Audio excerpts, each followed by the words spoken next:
Okay, this is Nick the broker from Rubicon, and we're going to talk about loans, truth in lending.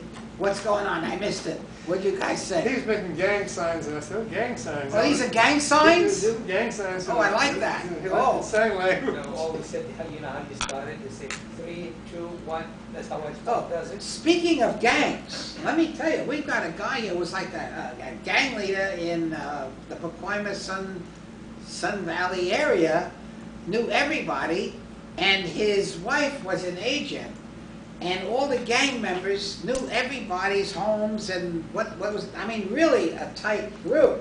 And she did incredibly well with all these referrals that she got because her husband was the gang leader, and all these people were referring all their real estate to him.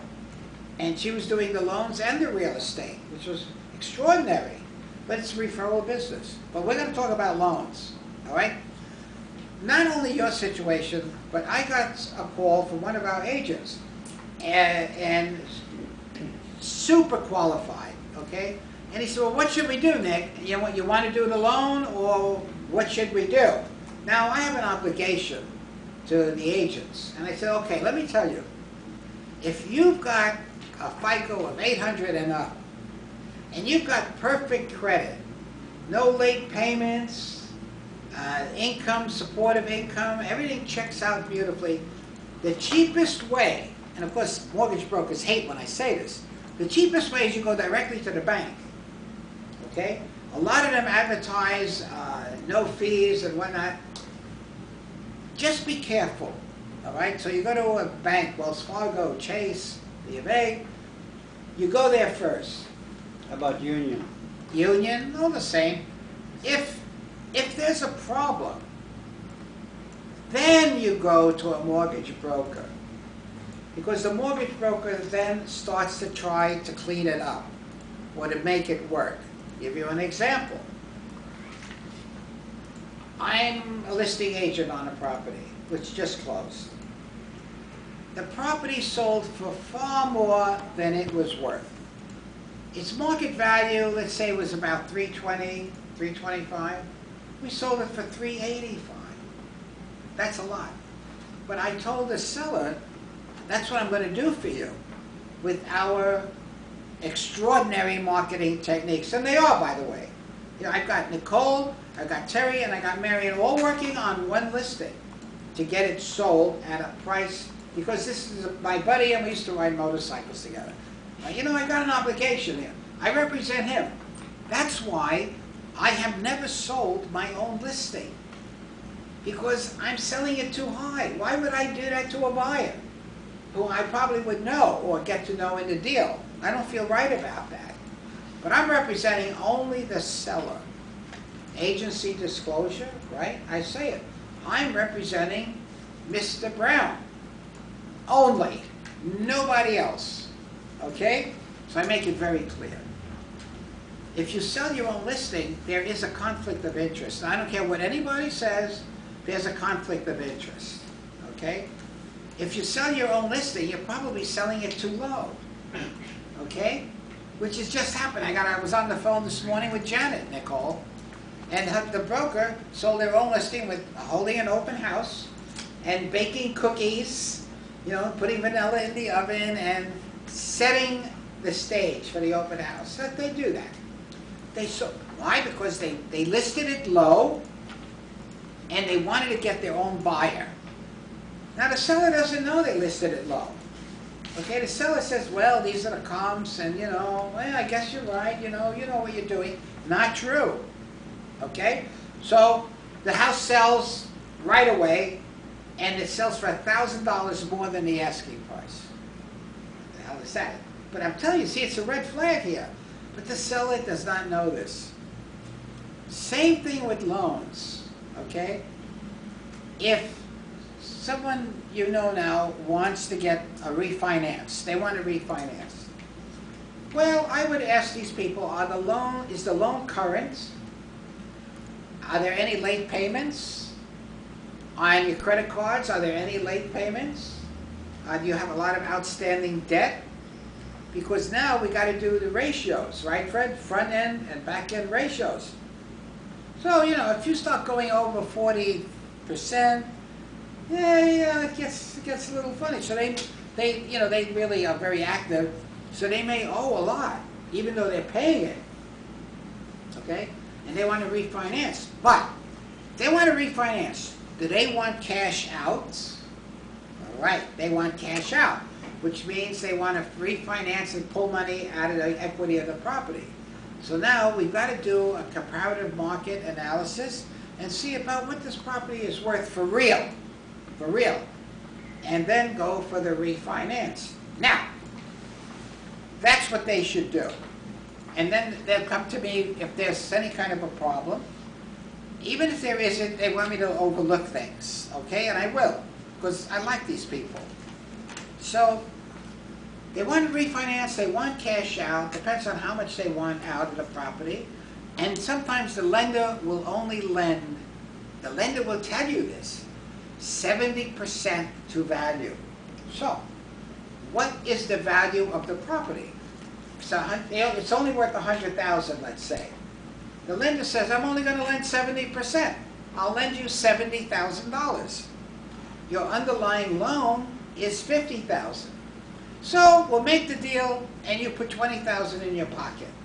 That's cash out. If you go no cash out, then you want to get a lower interest rate. You want to try to reduce your monthly payment, and maybe even extend the loan. But you're not taking any cash and you're not putting it in your pocket. In your case, they want money. That was a good idea. Instead of a reverse mortgage, which you never want to do. Cash out an equity of the property. It's good. This will work. Now here's a big problem. In the deal I sold, we were maybe 40, 50,000 over the market. But the people really wanted this. Okay, and that's none of my business. I'm representing the seller. So the other broker, he's representing the buyer, and he can do whatever he wants to do. I don't care. So they went to a mortgage broker, right? Why? Because there was a problem maybe with the appraisal, and maybe the buyer had some things that I don't know about. So sure enough, they do an appraisal, and the appraisal comes in low, which was kind of expected, okay? And it comes in low, and the lender says, no, I'm not comfortable with this. I'm not going to lend more than this. And right away, the other agent, who's pretty sharp, he says, okay, Nick, we got to go to another lender. I said, okay. If we go to another lender, we're going to need another appraisal. That means money. Appraisals run about $500 now. They really are there. They used to be $200, $235. $500, $550, right? I said, okay. But we have got to meet the appraiser and do this right, because he didn't do it. You meet the appraiser with the first page of the purchase agreement, and you circle the sales price in red.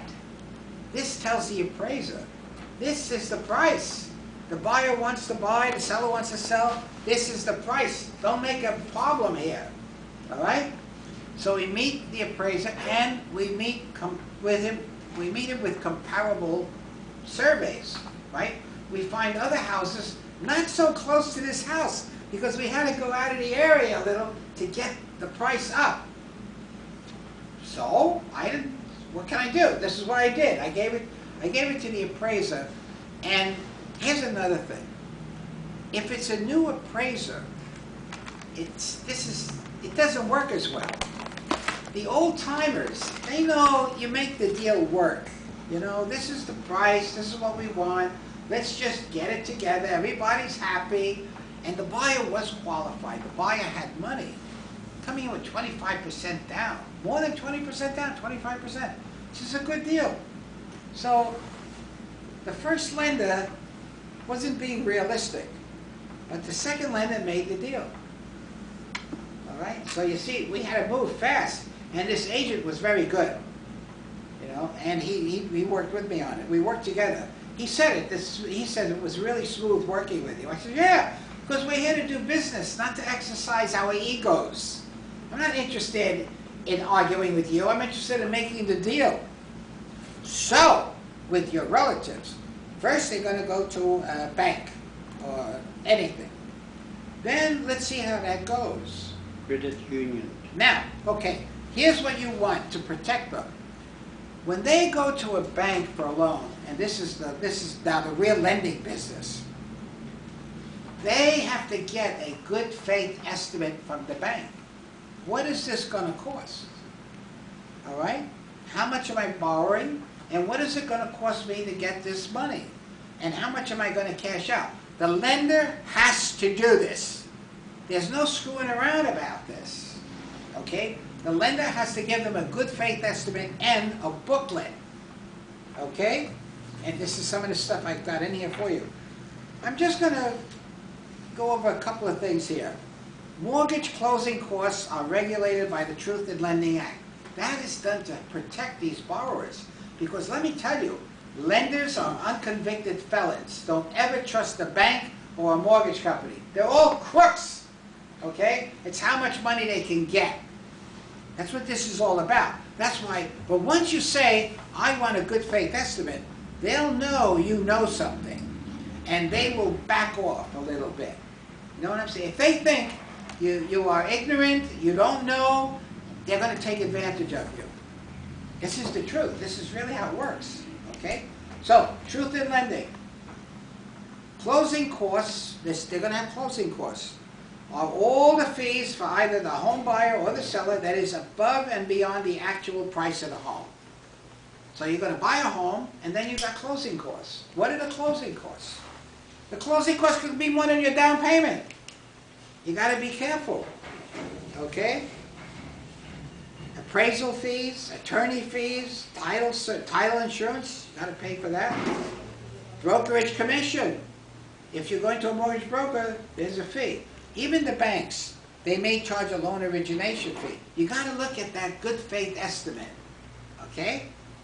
Okay?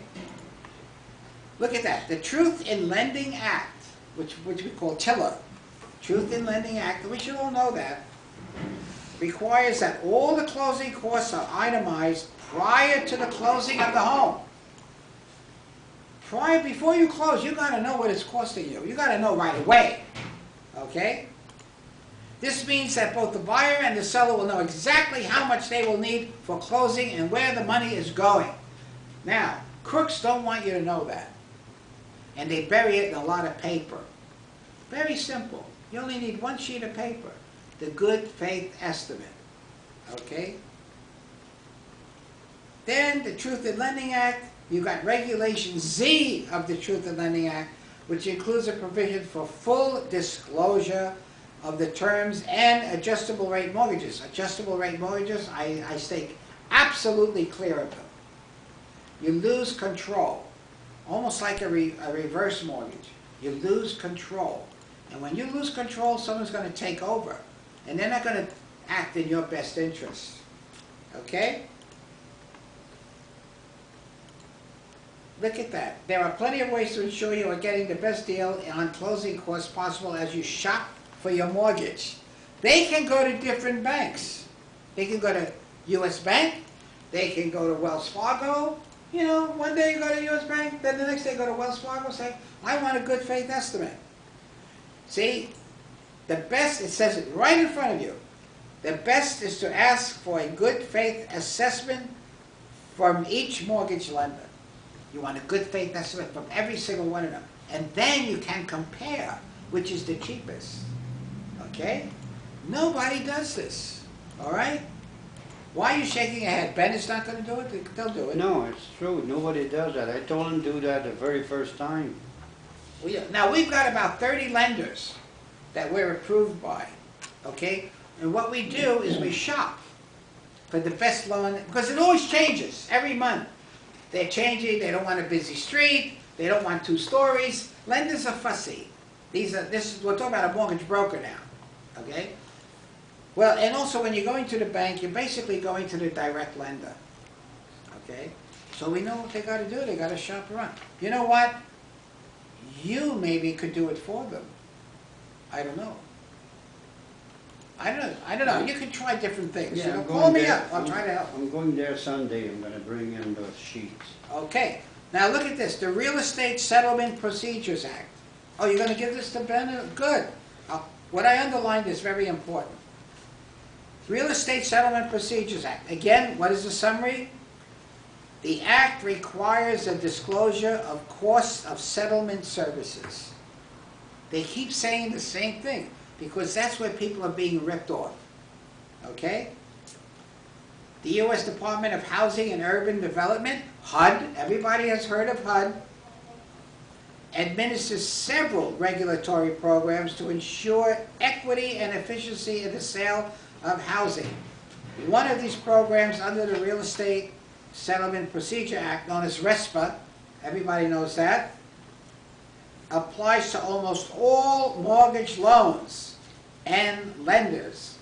Okay, now we go further down, types of assistance. Look at what's underlined. Disclosures at the time of the loan application. Okay? When a potential home buyer applies for a mortgage loan, the lender must give the buyer a special information booklet. They got to give you the booklet. The booklet is very important. Okay? I've never seen one. I've never seen one. Would you believe it? Which contains consumer information on various real estate settlement services.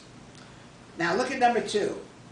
A good faith estimate. So now you've got a good faith estimate and you're going to get the information booklet. You know, we're looking at tens of thousands of dollars here that these people could lose if they don't follow this, okay?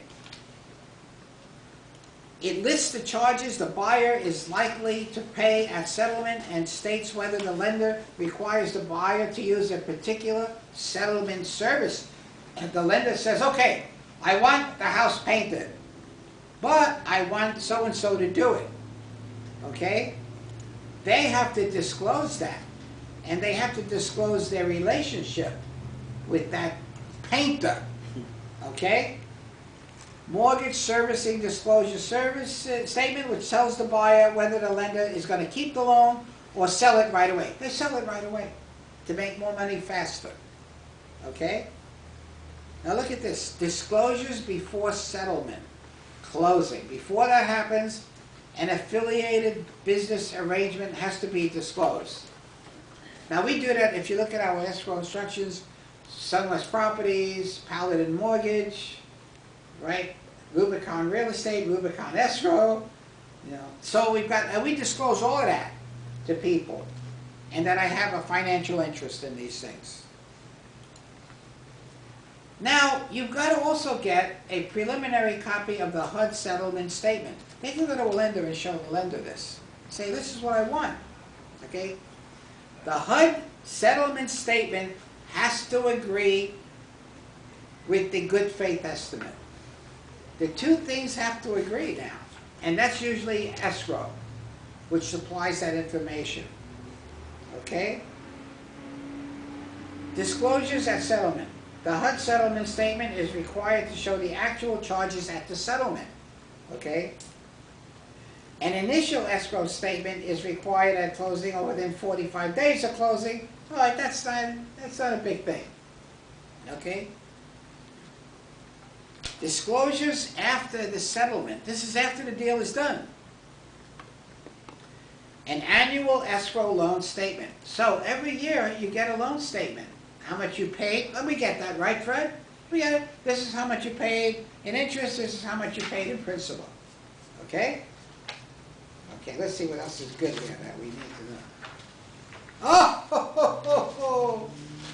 Kickbacks, fee splitting, and unearned fees. Okay, that's the law. There should be no kickbacks or any, you know, like you're using my painter, the painter's giving me $500, but how do you enforce it? Remember, Fred, we said at the beginning when you came, how do you enforce these things? It's wrong to get kickbacks, but how do you stop it? You know, it happens, okay? Seller required title insurance. A seller is prohibited from requiring a home buyer to use a particular title insurance company, okay? Okay, you are in violation of RESPA when you do that. A buyer can sue a seller who violates this position. Okay. So look at that, the seller required title insurance. A seller is prohibited from requiring a home buyer to use a particular title insurance company. So if you got the buyer, you want your title insurance company, the buyer's paying for it. The seller can't tell him who to use. You can use this, underline it in red and show the other agent. Say, hey, this is a violation of the law. Okay? Okay, limits on escrow. A limit is set on the amount that a lender may require a borrower to put into an escrow account to pay taxes, hazard insurance, and other property insurance. That is your impound account. Okay, so there are limits on that. Sometimes, and they do it, the lender would charge you a lot more than you need to pay and try to find ways to make that money disappear. That's what human beings do. Eligible customers. HUD can also impose a civil penalty on a servicer who does not give an escrow account statement to a borrower. Okay, that's good. Now, look at the bottom of the page. Let's say you have a problem, okay? You want to call HUD and say you've been ripped off. There's the phone number, 800-767-7468. They can call HUD, and they can also write to HUD and request a complaint. You can fill out a complaint against the lender.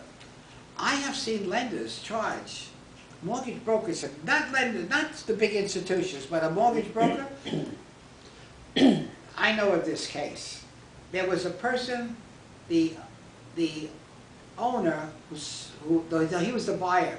He was mentally deficient, okay? The mortgage broker made him pay $50,000 for a loan. It's unbelievable. So, and I knew the detective because I was on another case, and the detective told me about this. And I said, how the hell can they get away with it? He says the mortgage broker got away with it because it was a mortgage broker, and they set the deal up so that they got paid. And they said the borrower did not go after the mortgage broker.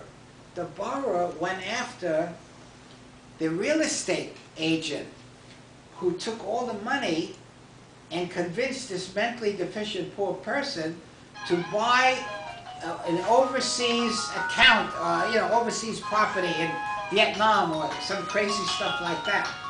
And that's what happened. It's a true story. See, once you get people's money, like in a reverse mortgage, you can fool around. And they do. Okay? So here it is. Technical guidance.